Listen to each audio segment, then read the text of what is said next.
Hello, my Nakama Tachi, this is Joy Girl, and we are going to discuss all the new One Piece goodness that we have to look forward to. We are in the year of One Piece. Seriously, 2021 is the year of One Piece. This year, we've reached various milestones with the series reaching 1,000 chapters and 100 volumes in the manga, and then also 1,000 episodes of the anime in the same year. And then, on top of these impressive milestones, the One Piece live action by Netflix and a new One Piece movie have also been announced to come in 2022. What a time to be alive. What a time to be a One Piece fan. So we're going to spend some time discussing these two sources of One Piece media that we have to look forward to for next year, which is a topic that many of you have requested that I share my thoughts on, which I really appreciate seeing because I know a lot of my fellow content creators have covered this topic before, so I wasn't actually planning on discussing this, but to know that you guys are interested in and value my thoughts too really means a lot to me. Man, I love the community. Okay, first I was getting emotional about what a great year we've had, and now this. Let's get into the discussion before I get proper sappy. So the news for the casting for the live action has been highly anticipated since the adaptation was announced to be in the works in 2020. And now that the cast is announced, it makes it feel like the live action is now soon upon us, and the first thing that I want to say is I'm just super happy because apart from the fact that it's just more One Piece content that I can consume, the fact that it's being done by Netflix means that the live action will get a whole lot more people interested in and hearing the good news of One Piece. And this could translate to new manga readers, which is just great news for the world because One Piece is such an amazing series and deserves all the love. Especially for someone like me who grew up around kids who like Naruto and Bleach, but One Piece wasn't as widely talked about because it wasn't seen as cool given its goofier aesthetics. The live action could potentially break the barrier of why people don't want to get started on the series. I imagine the audience that Netflix has is different from usual Crunchyroll or other strictly anime streaming site members, and One Piece will surely be trending upon its release and will spike curiosity for those who've never seen the series before. And I do have high hopes about this because I saw that Cowboy Bebop, which has also recently been released in live action form, has been trending on Netflix, so I think regardless of the reception, it will at the least introduce a lot of people to the series. And based on the episode list that Netflix released, we've known for a while that it will cover East Blue up to the end of the Arlong Park arc, and this is perfect because I think Arlong Park is the arc that really captivated most viewers. I'll admit for me that I knew I was hooked in the series earlier than that, but when sharing One Piece journey stories with other fans, I often hear that it was Arlong Park when they got invested, and it's understandable because we've got Nami's help me moment, and of course, the walk. And because it seems like the live adaptation is only planned for the East Blue saga at this stage, we've only had the casting news for the East Blue 5. And it's exciting to see that Oda released a statement about the actors and the adaptation because I feel like he must have felt that these characters that he created were being well represented and being embodied by the selected actors. So that alone already gives me some faith. And the cast members themselves really do excite me. Looking at the cast as a whole, I love that they're already in character. Makenyu Arata, who's playing Zoro, tagged everyone but Taz Skylar, the actor playing Sanji, in his Instagram post announcing the cast. It reminds me of when the seiyuu for Sanji for the One Piece anime, Hiroaki Hirata, wished Zoro a happy birthday with a blank message, and then the seiyuu for Zoro, Kazuya Nakai, returned the favor by addressing Sanji as Bastard Chef in his birthday message for the Straw Hat Cook this time. But speaking of the chef, we've seen Taz Skylar cooking for everyone, and true to staying in character, when the whole crew was hanging out with the directors Matt Owens and Steve Maida, Makenyu wasn't there, which makes me assume that he probably got lost. Such a Zoro thing to do. Now looking at the individual cast members, it's not hard to picture the actors playing their respective East Blue 5 character. Firstly, Inaki Godoy, he has the very goofiness and childlike quality needed for Luffy's character. Seeing him rolling around in the grass really captured Luffy's carefree nature and how curious he is about the world. And I don't know if it's just because of his age, but Inaki's eyes, I think they really play a big role in why I see him nailing this role, because they really possess the very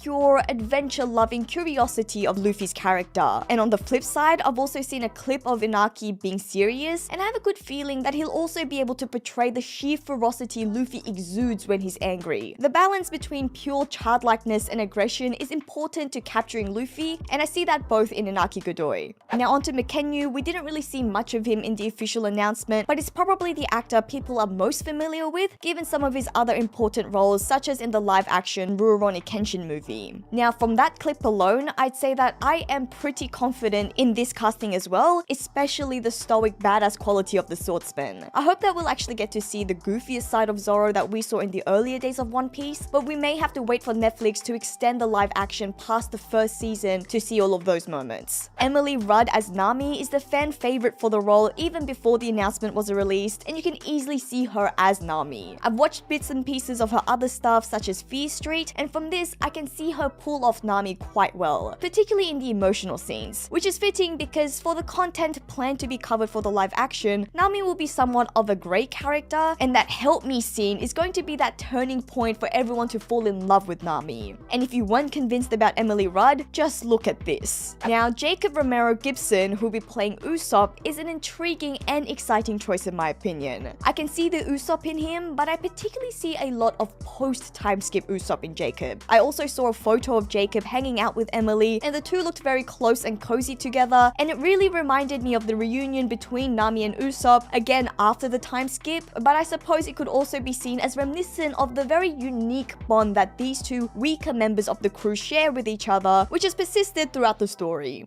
But anyways, in some ways, just looking at the appearance alone, Jacob also looks more like Yasopp. But I can also see the young look in Jacob as well, and I think that Jacob playing Usopp may actually make people warm to Usopp faster in the adaptation, because I know many people dismissed him and only grew to love Usopp as the series continued in the manga or the anime. And I think Jacob, who does at face value resemble the cooler, more mature Usopp of the post-time skip era more, could mean that it's easier for people to become invested into how Usopp could grow. As for Taz Skylar, he is, as for now, the cast member who least resembles his character counterpart, just speaking in terms of appearance. But I think this is largely owed to his buzz cut hairstyle, which understandably garnered some Eminem comments by the fans, but despite this, I don't feel very concerned about him playing Sanji at all. According to my research, he's very experienced, he's an award-winning writer, actor, and producer, so I'm pretty confident. Also, I've seen him practicing his kicks and him skydiving, and so my brain already made jumps to Sanji's abilities. Now, these are just my first impressions and what I could gather, but obviously I'll have to wait for the teaser or a proper trailer to see how the cast fit in with their characters. It seems we may also have to wait until then to see the casting for Shanks, because that hasn't been announced yet, and I'm super excited for this reveal because Shanks is a character who is just as important to the story as the East Blue 5 for that first leg of the series, and so if the live adaptation plans to follow that same timeline, then Shanks is going to be one of the very first characters we're going to see in the live action series. And now that we're on the topic of Shanks, that does bring us to the topic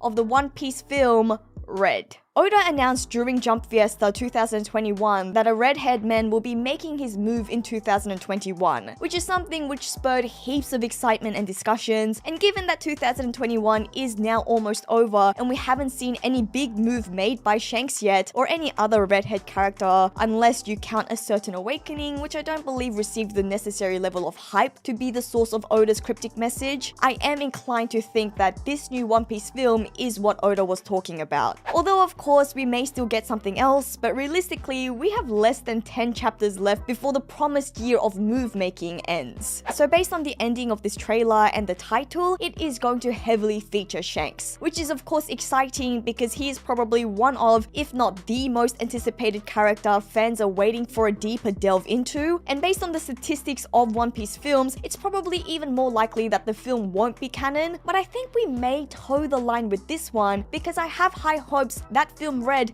may border the line of some canon material. The reason I say this is because based on my understanding, film Red will be created by Oda himself. And I know that there was a bit of confusion here because of the English translation in the trailer saying that it was written by Oda, whereas some of our Japanese Joy Fleet members told me that's not really what that means. So based on my understanding as of now, it seems that we may have a similar situation to the film Strong World, where the story was created by Oda, including the script, whereas in the past past, he'd only supplied character designs and the approval for the story. And I think the film Strong World was written by Oda because it was the 10th anniversary of One Piece. Now, what do we have here? Film Red will be released in 2022, the 25th anniversary for One Piece. So I think this could raise the chances of Oda again having a much bigger hand in this film compared to some others of the past. Now, given that we also saw a musical girl in the trailer for Film Red, I don't think that Oda's greater involvement will mean that the whole film will be canon, and I know that there are high hopes in the community that the film will explain lots of things like the events at God Valley and such, but I really do see it being more like a Strong World scenario where the film itself wasn't strictly considered canon, but it did directly link to Chapter 0, which is canon. And in that case, that would still be great news for us because then we could still get some more answers and a look at the very mysterious history of our enigmatic red-hair captain. But going back to that girl, I am excited to see a film focused on a girl because it seems like this was an active decision by Oda based on his comments that he released alongside the trailer that he was sick of drawing legendary old men, so he wanted to draw this girl instead. But in terms of characters, what I'm also really intrigued by is the lack of the Straw Hats in this trailer. Now, of course, this was only the first very short teaser and we may see the Straw Hats appear later, but I am partly intrigued with the idea of a One Piece film which will actually be a deeper dive into non-Straw Hat characters. And I do think that if fans were going to be interested in a non-Straw Hat crew movie, then it's going to be one about the legendary Shanks. But it goes without saying that we are still in the very early days and I'm just super excited. This is the first One Piece film that I'll be seeing released at the same time as everyone else because the last time when Stampede came out, I was still in Fishman Island and my friend wouldn't let me go watch